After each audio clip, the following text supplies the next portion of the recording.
Fred. Bonjour.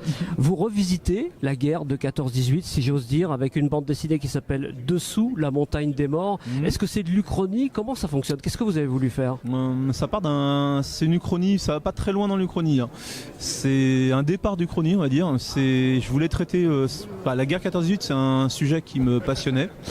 C'est une époque assez incroyable, hein. Ils ont commencé à charger à cheval et ils ont fini avec l'aviation moderne et le char d'assaut, donc tout ça en 4 ans.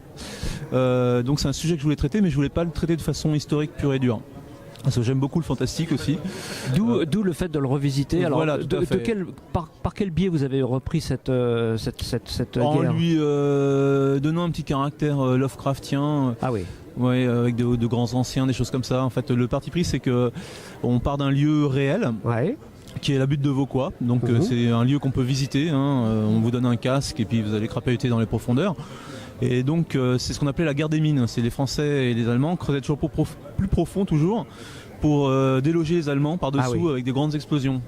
Sauf que là les Allemands creusent un peu trop profond et réveillent quelque chose qui est enfoui là depuis très très très longtemps.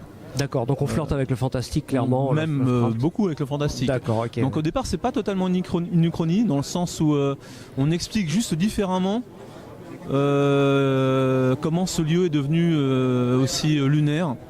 C'est juste une chose qu'on nous a pas dit en fait, que l'histoire nous a pas dit ce côté, ce penchant-là. Par contre, comme il va y avoir un tome 2 et un tome 3, effectivement après à la suite de ça on part dans une uchronie parce que l'histoire va prendre une voie différente.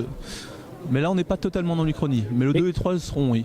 C'est assez curieux en même temps. Comment est née cette idée de marier une guerre avec le fantastique? Oui, de mes envies en fait, hein. C'est, comme je disais, j'avais envie de traiter 14-18, mais comme j'aime beaucoup le fantastique, et notamment Lovecraft avec tous les mythes de Cthulhu, j'avais envie de faire quelque chose comme ça. Je me suis dit tiens, quitte à faire une vidéo sur 14-18 puisque j'en ai envie et que je veux pas faire de l'historique, essayons de marier les deux. Et un jour donc j'ai visité la butte de Vauquois, et parce que je cherchais un lieu qui soit propice à raconter une histoire fantastique.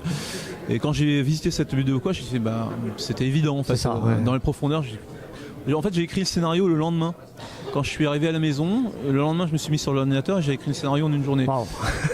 Ah oui, c'est... En tout cas, le résultat est probant. Et on est sur le salon de la BD de la Ferté-sous-Jouarre, donc je vous souhaite un bon salon et puis bon succès avec cette bande dessinée. Ah mais merci beaucoup.